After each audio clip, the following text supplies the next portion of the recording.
আসসালামু আলাইকুম ভিউয়ার্স, আমি প্রকৌশলী M.Md.Mizanur Rahman, structural design engineer, building. আজকের ভিডিওতে কাস্ট-ইন সেতু পাইল কীভাবে করবেন এবং পাইল করার সময় কোন কোন বিষয়গুলি লক্ষ্য রাখবেন সে সম্পর্কে আলোচনা করব।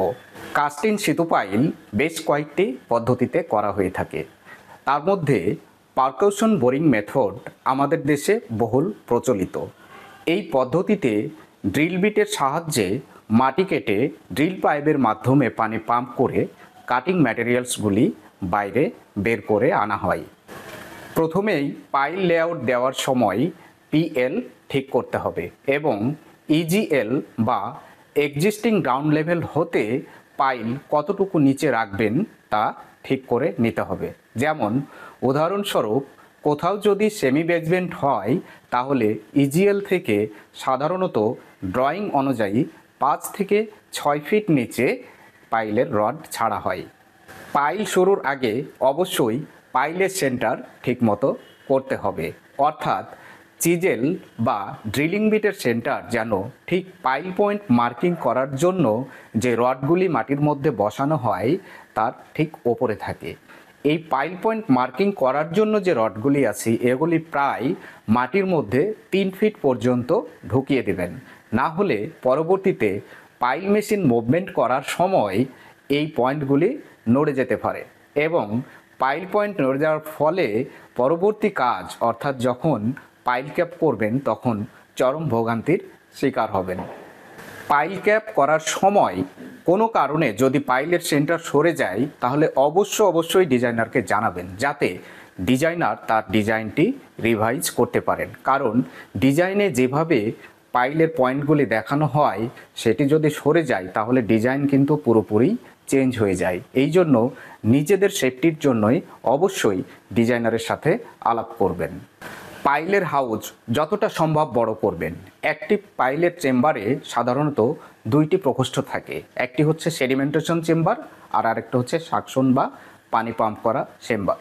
আমাদের এখানে যে ড্রিলিং বিট দিয়ে মাটিগুলোকে কাটা হয় এই মাটিগুলি আবার পুনরায় উঠে এসে সেডিমেন্টেশন চেম্বারে জমা হয় এবং পরবর্তী চেম্বার থেকে পানি পাম্প করে পুনরায় এই কাদা পানি মিশ্রিত পানি বা বেন্টোনাইট মিশ্রিত পানি পুনরায় পাম্প করে ড্রিলিং পাইপে পাঠানো হয় এবং এর মাধ্যমে এই প্রসেসটি চলতে থাকে। তবে অবশ্যই পাইলের কাজ শেষ হলে প্রতিদিন রাতে প্রতিদিনের কাদা সরাতে হবে এবং হাউসটিকে পরিষ্কার করে রাখবেন, যাতে পরবর্তী কাজে অসুবিধা না হয়। বেন্টোনাইট কি ও কেন ব্যবহার করা হয়, একটি পাইল করতে কত কেজি বেন্টোনাইট ব্যবহার করতে হয় এবং স্লারি ট্যাঙ্কের ডিজাইন কিভাবে করতে হয়, এইসব সম্পর্কিত বিষয়গুলি আরও বিস্তারিত জানতে চাইলে আমার বেন্টোনাইট সম্পর্কিত ভিডিওটি দেখে নিতে পারেন। পাইল বোরিং শেষ হলে ন্যূনতম 25 থেকে 30 মিনিট ওয়াশ করতে হবে, যাতে ভিতরের কাদামাটিগুলি ঠিকমতো বাইরে বের হয়ে আসে। পাইলের ওয়াশ করার কাজ শেষ হলে সাথে সাথেই পরবর্তী স্টেজে অর্থাৎ রডের খাঁচা নামিয়ে ঢালাই কাজ শুরু করতে হবে। এখানে কোনোভাবেই দেরি করা যাবে না, কারণ দেরি করলে পানির মধ্যে যে কাদামাটির উপাদানগুলি আছে এগুলি ধীরে ধীরে নিচের দিকে জমতে থাকে, যার ফলে পাইলের লোড ক্যাপাসিটি কমে যেতে পারে।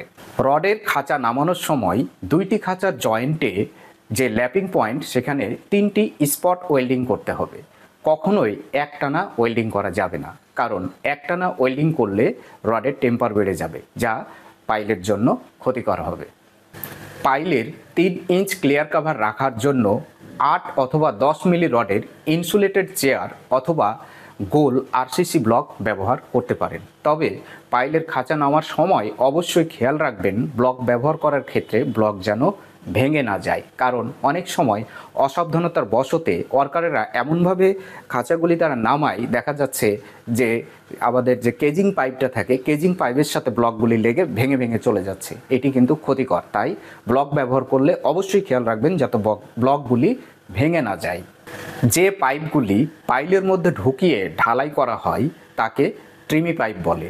এই ট্রিমি পাইপের দৈর্ঘ্য অবশ্যই পাইল বোরিংয়ের ডেপথের চেয়ে কম হওয়া যাবে না, কারণ পাইল বোরিংয়ের চেয়ে ডেপথের যদি ট্রিমি পাইপ কম হয়, উদাহরণস্বরূপ মনে করেন 60 ফিট একটি পাইল বোরিং করেছেন কিন্তু আপনার ট্রিমি পাইপের দৈর্ঘ্য হচ্ছে 50 ফিট, তাহলে কি ঘটবে? যখন ওপর থেকে কংক্রিট ঢালা হবে, এই কংক্রিটটি 10 ফিট নিচে, সেখানে তো আর পাইপ নাই, পানির মধ্যে কংক্রিটগুলো গিয়ে পড়বে, যার ফলে সিমেন্ট বালি ওয়াশ হয়ে ওপরে উঠে আসবে, নিচে শুধু স্টোন অথবা পাথর পড়ে রইবে, যার ফলে এটি আর পাইল হবে না, এখানে তখন শুধুমাত্র স্টোন জমা হবে, যার ফলে কাজের গুণগত মান নষ্ট হয়ে যাবে এবং পাইলের লোড ক্যাপাসিটি অনেক কমে যাবে। তাই এই বিষয়ে অবশ্যই সতর্ক থাকবেন। যখনই সাইটে পাইলের কাজ শুরু করবেন, সেই সময় কাজ শুরুর পূর্বে ট্রিমি পাইপের দৈর্ঘ্য মেপে নেবেন, যে যা পাইলের বোরিং ডেপথের সমান আছে কিনা। পাইল ঢালাই করার সময় ট্রিমি পাইপ যেন অবশ্যই কংক্রিটের মধ্যে ঢুকে থাকে। ট্রিমি পাইপ যখন ওপর নিচ করা হয়, সেই সময় যেন কোনোভাবে কংক্রিটের বাইরে না আসে। এই জন্য পাইল ঢালাই করার জন্য একজন অবশ্যই অভিজ্ঞ অপারেটর থাকতে হবে, যিনি সার্বক্ষণিক তদারকি করে কাজটি সম্পন্ন করবেন। ঢালাই শেষে অতিরিক্ত কাদা পানি ও গ্রাউট ভালো মতো ওভারফ্লো করতে হবে, না হলে পাইলের মাথা ভাঙার সময় 8-10 ফিট নিচে গিয়েও ভালো কংক্রিট পাবেন না, যার ফলে পাইল ক্যাপ করার সময় পুনরায় মাটি কেটে 8-10 ফিট নিচে থেকে এই পাইল করে পাইল ক্যাপ করা কিন্তু খুবই কষ্টসাধ্য এবং সময় সাপেক্ষ ব্যাপার। এই জন্য অবশ্যই ঢালাই শেষ করে যখন কাজটি শেষ করবেন, অবশ্যই কংক্রিট ভালো মতো চেক করে নেবেন যে ওভারফ্লো ঠিক মতো হয়েছে কিনা। একটি পাইল ঢালাই শেষ করার পরে তার চারিদিকে 10 ফিটের মধ্যে 48 ঘন্টার আগে কোনোভাবেই নতুন করে পাইল শুরু করা যাবে না। এই জন্য সাইট ইঞ্জিনিয়ারকে তার পাইল লেআউট ড্রয়িংয়ে সুন্দরভাবে একটি ওয়ার্ক প্ল্যান তৈরি করতে হবে, যাতে একটি পাইল শেষ করার পরে 48 ঘন্টার মধ্যে 10 ফিটের মধ্যে যাতে কোনো পাইল না আসে। কারণ 10 ফিটের মধ্যে যদি কোনো পাইল চলে আসে, তাহলে দেখা যাবে যে নতুন পাইলটিও ক্ষতিগ্রস্ত হবে, আগের যে পাইলটি করেছেন সেটিরও কাজের গুণগত মান কমে যাবে। এবং পাইল ঢালাইয়ের কাজ শেষ হওয়ার সাথে সাথেই পাইল লেআউট ড্রয়িংয়ে পাইলটিকে মার্ক করে সুন্দর করে সময়, পাইল শেষ হওয়ার সময় এবং তারিখ লিখে রাখতে হবে। প্রথমে 7 হতে 8 ফিট পর্যন্ত বোরিং করে কেজিং পাইপ বসানো হয়, যাতে ওপরের মাটি ভেঙে না পড়ে, কিন্তু নিচের অংশের লেয়ারে কেজিং পাইপ ছাড়াই বোরিং করা হয়। তাই বোরহোল স্ট্যাবিলাইজেশন একটি গুরুত্বপূর্ণ বিষয়। প্রয়োজনে বোরহোল স্ট্যাবিলাইজ করতে বেন্টোনাইট ব্যবহার করা যেতে পারে। পাইল ঢালাই করার জন্য ট্রিমি পাইপের ওপর একটি ফানেল যুক্ত থাকে এবং এই ফানেলে কংক্রিট ঢালার জন্য একটি হপার থাকে। মিক্সচার মেশিনে কংক্রিট মিক্সিং করার পরে প্রথমে কংক্রিটটাকে হপারে ঢালা হয় এবং হপারকে রশির মাধ্যমে ওপরে উঠিয়ে এই ফানেলে ঢালা হয় এবং ফানেলে কংক্রিট ঢালার পরে ট্রিমি পাইপের মাধ্যমে কংক্রিট পাইলের নিচে চলে যায় এবং এইভাবেই পাইল কাস্টিং করা হয়। যেহেতু কাস্টিং সেতু পাইল ঢালাই করার সময় ভাইব্রেটরের ব্যবহার করা যায় না, তাই এক্ষেত্রে ট্রিমি পাইপকে ওপর নিচে ওঠানামা করেই কংক্রিটের কম্প্যাকশন করতে হয়। তবে ট্রিমি পাইপের এই ওঠানামা করার সময় অবশ্যই খেয়াল রাখতে হবে যাতে কংক্রিটের ওপরে না চলে আসে। আসলে কংক্রিটের ওপরে ট্রিমি পাইপ উঠে গেলে কি হবে? কংক্রিটের ওপরে ট্রিমি পাইপ উঠে গেলে কাদা পানি কংক্রিটের লেয়ারের ওপরে চলে আসবে এবং পরবর্তীতে আবার আরেকটি কংক্রিটের লেয়ার হবে, ফলে 2 লেয়ারের মাঝে একটি বিভেদ তৈরি হয়ে যাবে, যার কারণে পাইলের গুণগত মান নষ্ট হয়ে যাবে।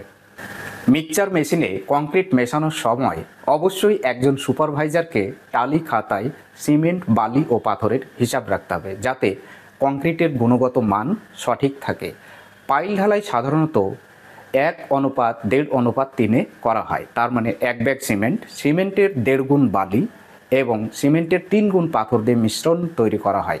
ঢালাই শেষ হওয়ার পরে টেম্পোরারি কেজিংটি তুলে নিতে হবে। তবে কেজিংটি ওঠানোর সময় অবশ্যই খেয়াল রাখবেন যাতে রডের খাঁচা ওপরে না উঠে আসে।